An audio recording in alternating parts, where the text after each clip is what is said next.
Good day. This is our Harnessing AI series. Welcome, I'm Peter Denning, the host. Up to this point, we've been talking about different kinds of AI machines, and we've talked about a whole bunch of different kinds of applications of AI. And now we want to talk a little bit about what is the Department of Defense doing with all of this. This is a very important issue for the Department of Defense. And we have today Professor Bret Michael, who's a professor of computer science and EE, electrical engineering. He's been deeply involved in the affairs of the Defense Department for many years. His primary technical work has been in software engineering and cybersecurity. And so he's been everywhere the DOD's been with this stuff.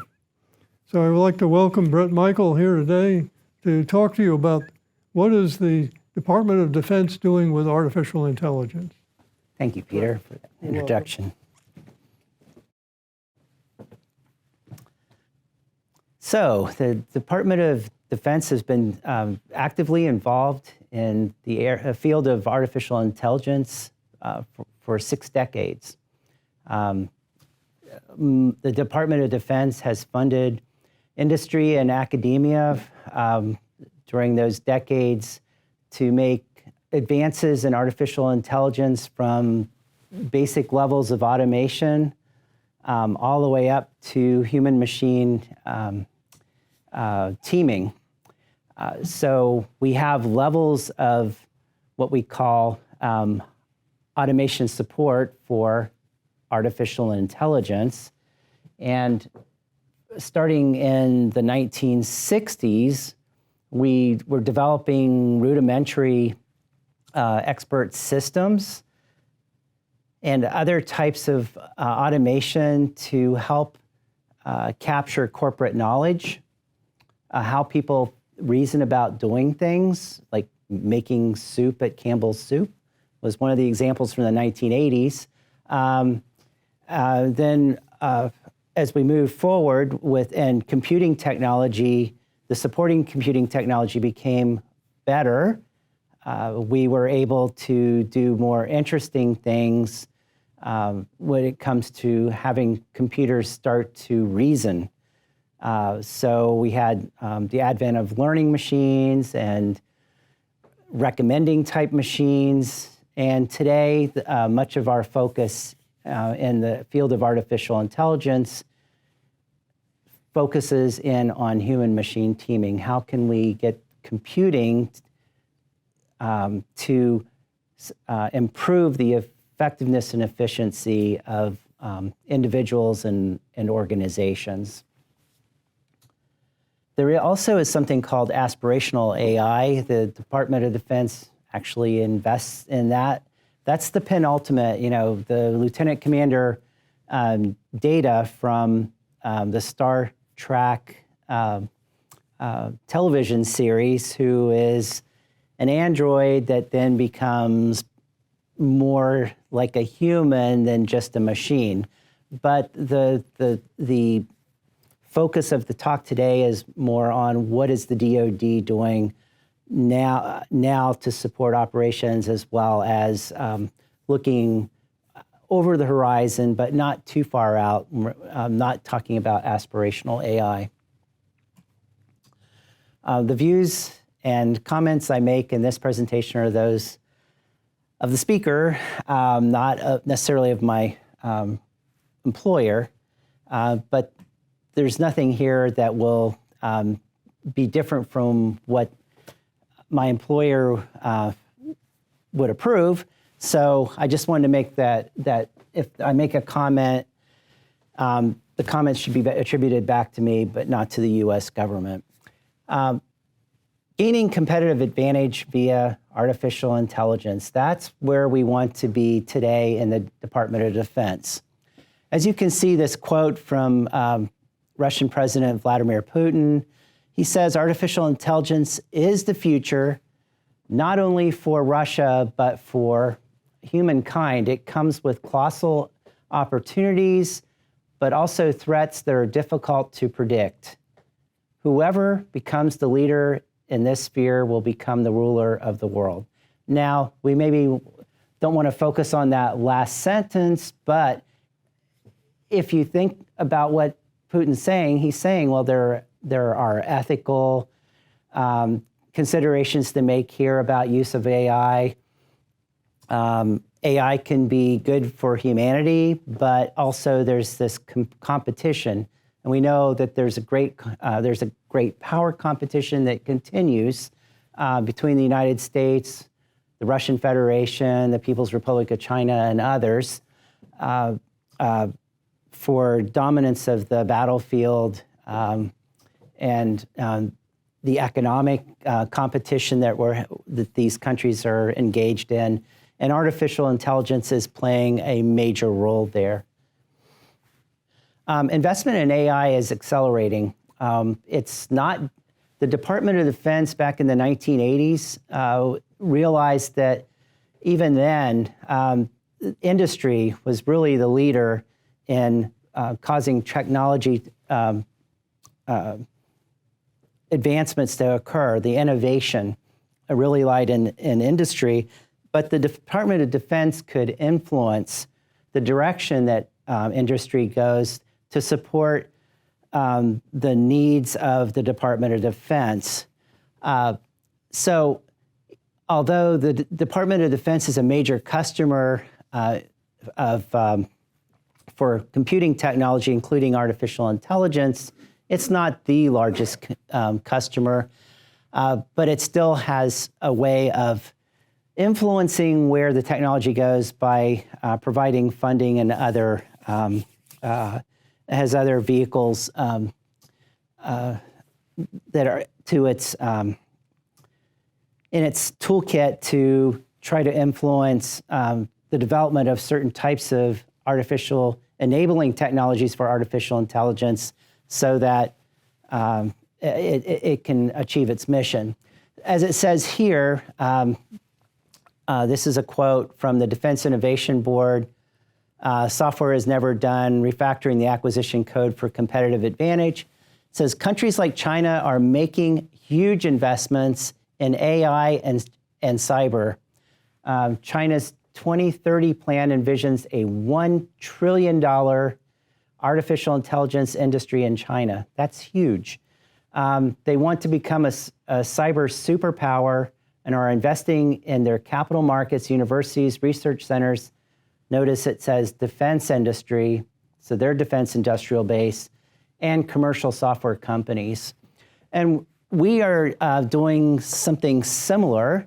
We are not only in the microelectronics arena, but in the artificial intelligence community. The U.S. government, including the Department of Defense, is investing large sums of money to help industry and academia innovate, actually invent things that people will adopt, and that are these inventions are something useful for improving efficiency and effectiveness. And for the Department of Defense, that could be for logistics, it could be for the pointy spear of the warfighter downrange.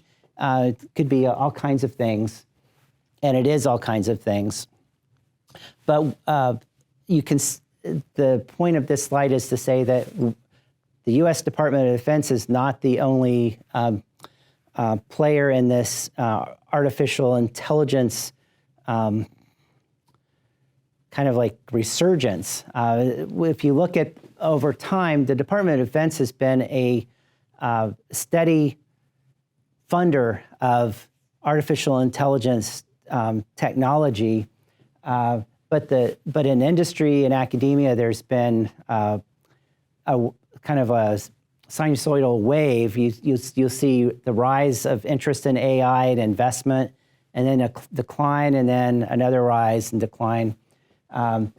Now it seems like it's just on it's not that sinusoidal curve anymore. It just seems to be a monotonically increasing increase in investment, and it's actually almost exponential. So DOD-driven AI innovation is not new. As I mentioned, the DOD's been involved in this area for over 6 decades.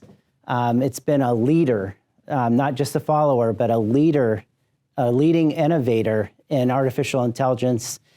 And we have a rich set of lessons learned from successes and failures in operationalizing AI. Even back in the 1980s, when I was working on my dissertation defense, I was able to refer back to, in my dissertation, work that had been done by the US Navy in the late 1980s. And then I finished my dissertation in the early 1990s, where the Department of Navy had implemented expert systems on board ships and had found that there were actually some problems with those expert systems they have developed. We can still look back to even those early days of actual application of AI and take note of what we learned and try to do better. But we have a very rich set of lessons learned from that long 6 decades of investment and usage.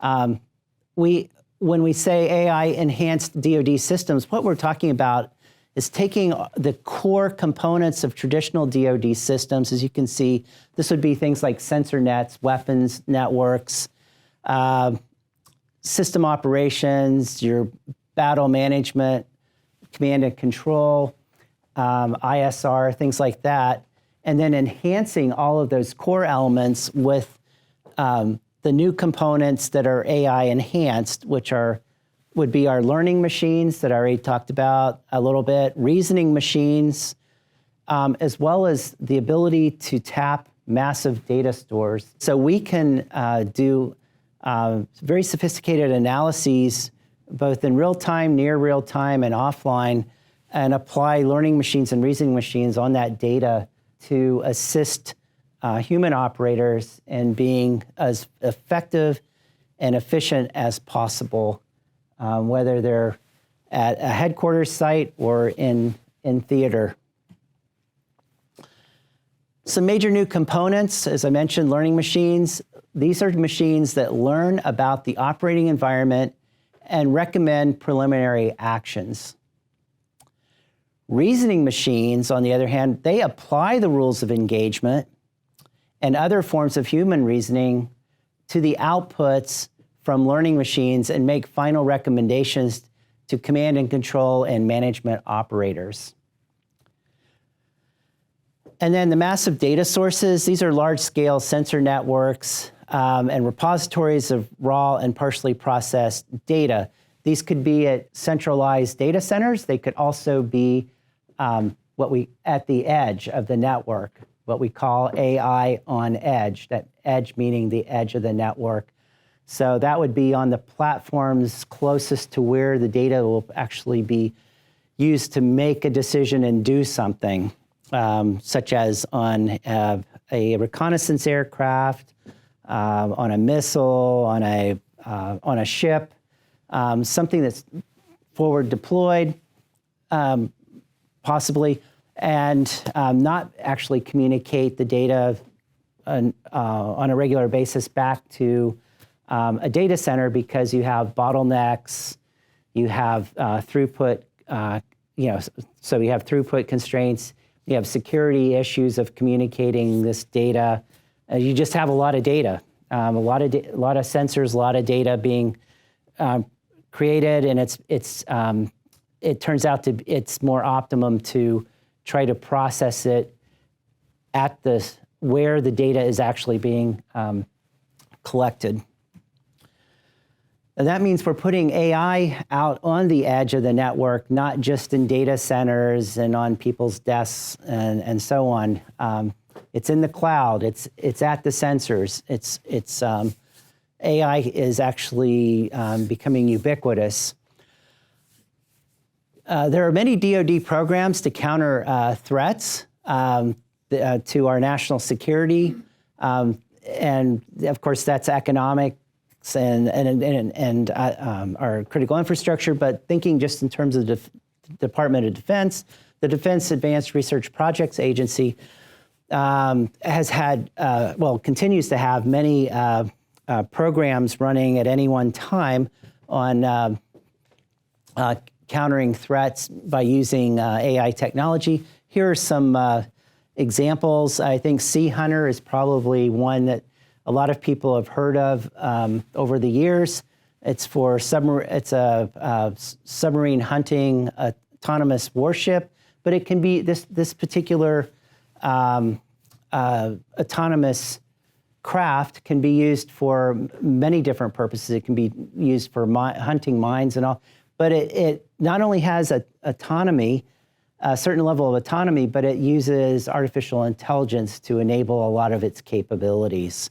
You can see competency-aware machine learning, CAML, which focused in on trustworthy autonomous systems, and guaranteeing AI robustness against deception. This deals with adversarial machine learning, how to counter that. And just using DARPA as an example again, we see that DARPA has many AI focus areas, new capabilities, next generation AI, which always is changing, high performance AI, looking at building, for example, using new computer architectures, new types of materials in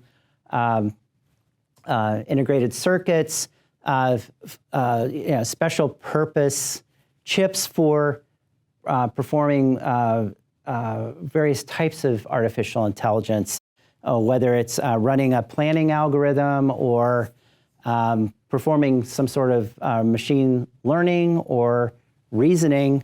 We're coming up with very specialized hardware to support that and specialized software as well. Robust AI, making it resilient, and also adversarial AI. How do we deal with someone trying to sabotage our systems by causing our systems to learn in such a way that our systems are going to make a recommendation or take an action that is not beneficial to U.S. forces or those of our allies. Leveraging weaponized AI, some examples, for example, selecting and engaging military targets autonomously.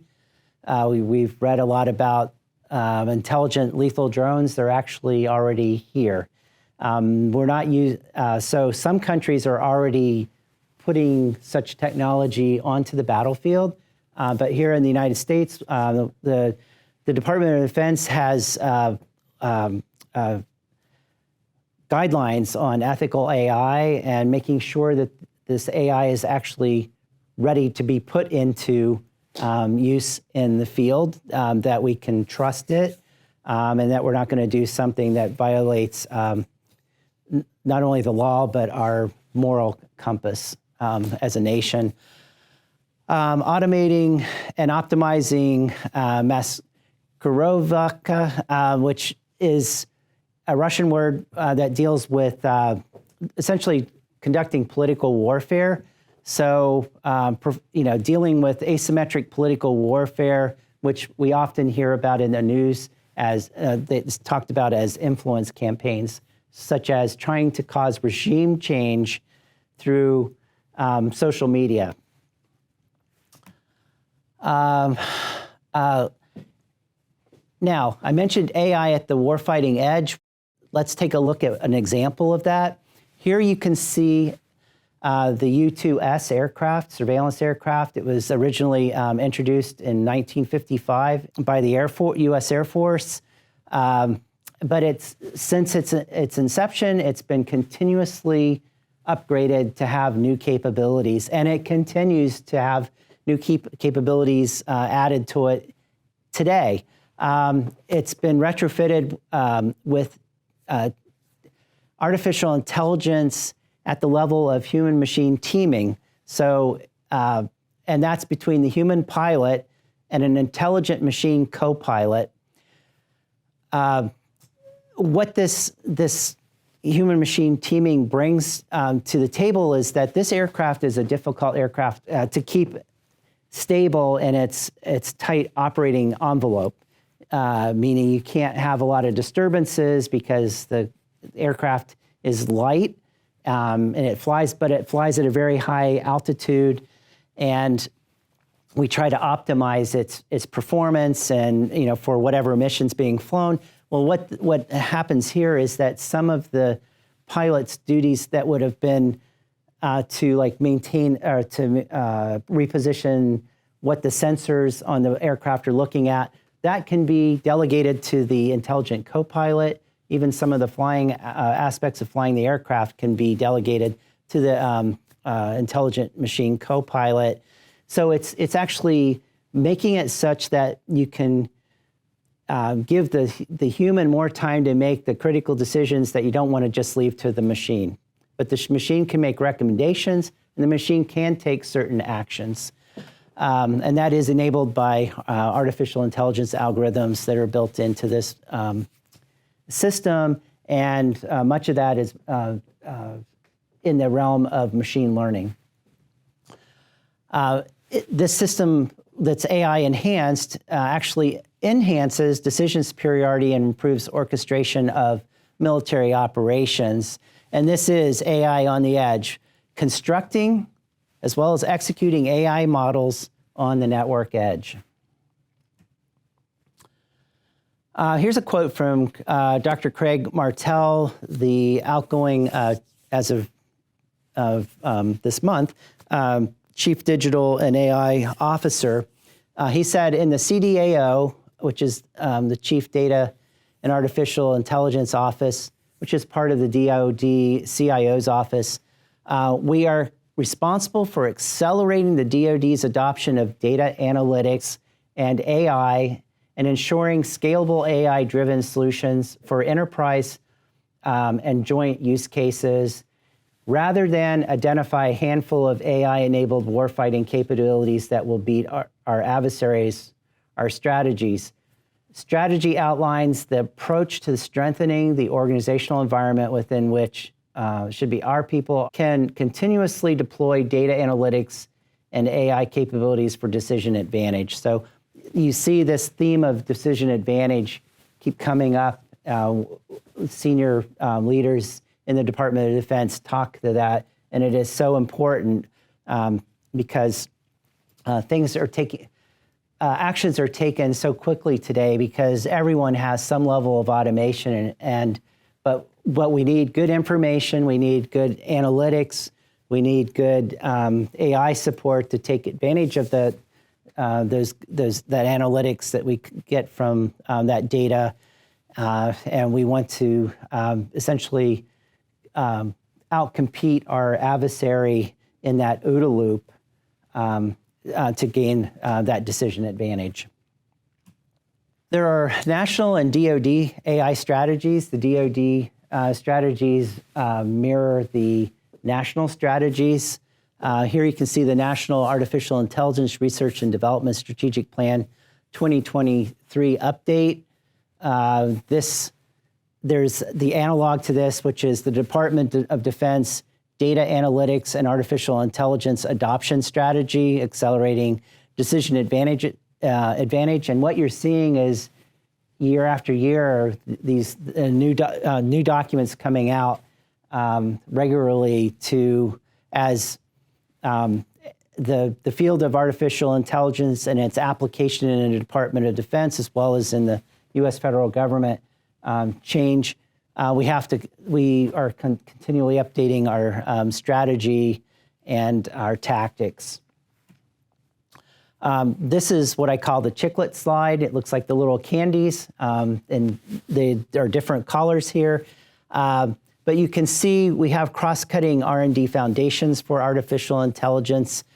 We have the cross-cutting R&D foundations at the bottom, which are things like ethical, legal, societal implications. We have safety and security, data sets and environment standards, benchmarks, capable AI workforce, that's really important, as well as the public-private partnerships. As you go up, then you have on this slide, you see the R&D level, where you have your long-term investments in human AI collaboration. So, this would be data analytics, perception, theoretical limitations, general AI, robotics, hardware, scalable AI, and so on. And then over on the far right, you can see human-aware AI, human augmentation, natural language processing, interfaces and visualizations, things like that.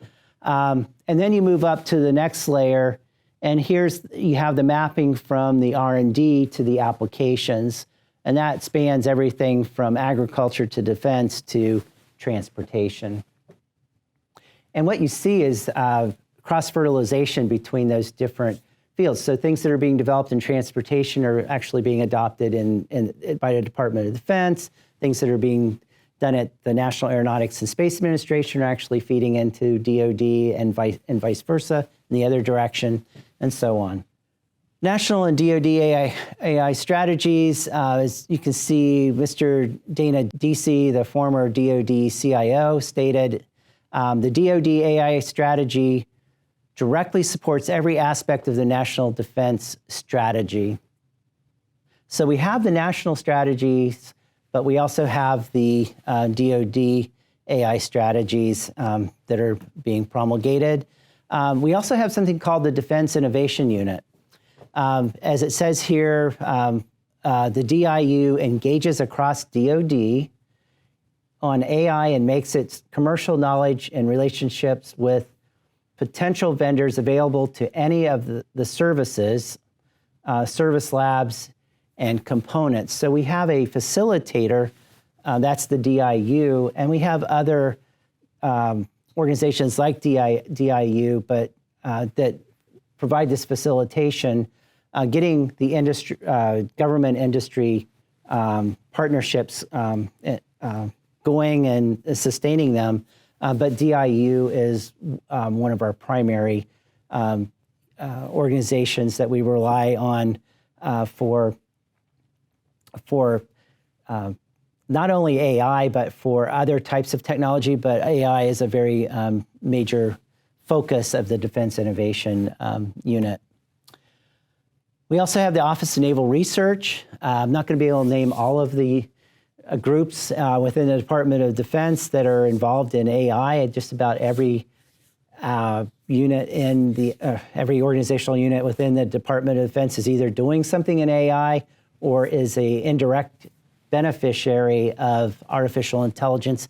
But the Office of Naval Research came up with a Naval Research Enterprise AI taxonomy, where they have everything from reasoning, human-inspired intelligence, all the way down to, as you can see at the bottom of the slide, machine-to-machine coordination and distributed intelligence, and knowledge representation and management. There are lots of these taxonomies out there, but as you can see, the Department of Defense, in this case, the Department of the Navy, is looking at how to think about, well, what types of AI, what categories of AI should we be investing in, and how much should we be investing in each of those categories.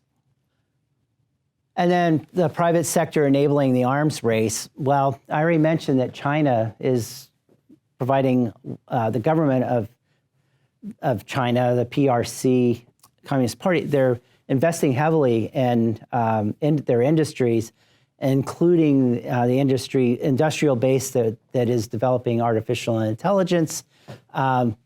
And the Russian Federation is following suit. We in the United States have a partnership with industry and academia, but it's a little bit different from that of what you would find in the Russian Federation and People's Republic of China.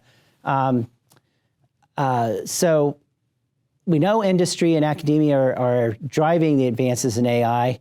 We're repurposing commercial AI technology for military use, and the US DOD is incentivizing investment in technology convergence and niche areas critical for warfighting.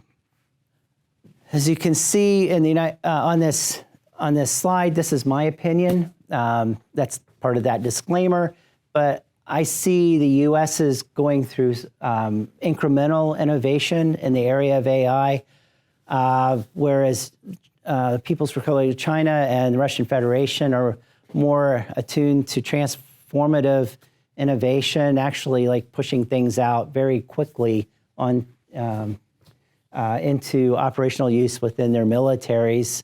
We're kind of taking a gradual, very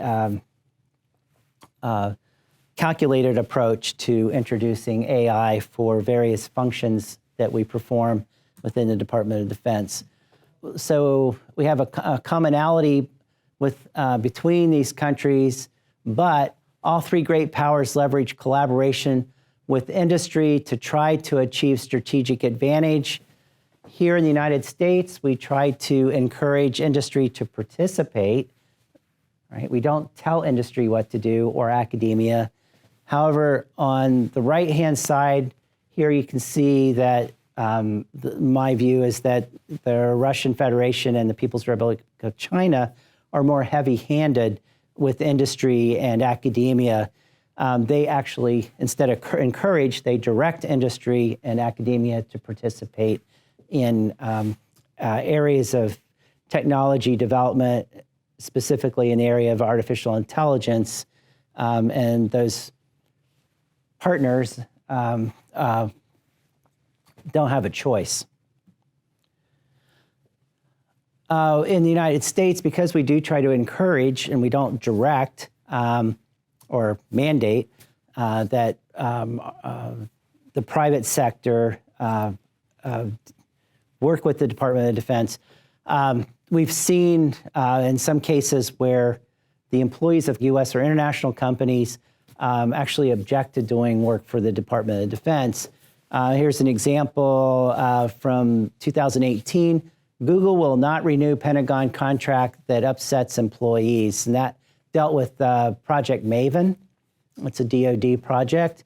And another one from 2018. I just use these, although they're a little bit dated, they get the point across. It says, Microsoft says it will sell Pentagon artificial intelligence and other advanced technology, even though there were protests within Microsoft by some of the employees regarding participating in developing AI for use by the Department of Defense, either for back office types of applications or for things that would be used downrange in actual a warfighting environment. And we have an uneven playing field in great power competition. Examples include differences in abiding by international norms, for example, willingness to purposely operate in gray areas of the law, as well as cultural acceptance, our willingness to invest in and adopt militarized AI. However, I like this quote from the former Secretary of Defense, Dr. Mark Esper. He wrote, "The United States will once again lead the way in the responsible development and application of emerging technologies, reinforcing our role as the global security partner of choice." So we want to encourage, the United States, particularly the DOD, wants to encourage other countries to partner with us. And we've seen that with our relationship with the North Atlantic Treaty Organization countries. They are cooperating with us in the development and use of artificial intelligence, and we have many other countries that are working closely with us as well. There are many dilemmas impacting DoD AI use, such as geopolitical consequences of AI advances, arms control and deterrence, explainability and fragility, adversarial and trustworthy AI, dealing with bias. Reliable training data is expensive. There are deep fakes out there. So we have lots of other things like human in the loop. How do we do that? That's the human-machine teaming. And a workforce that's able to apply AI. So in summary, adopting AI is a key enabler for transforming DoD operations and maintaining a strategic advantage, and particularly in the area of decision-making, decision advantage across mission sets, and partnering with industry and academia is essential to successful innovation by DoD. Thank you for your attention.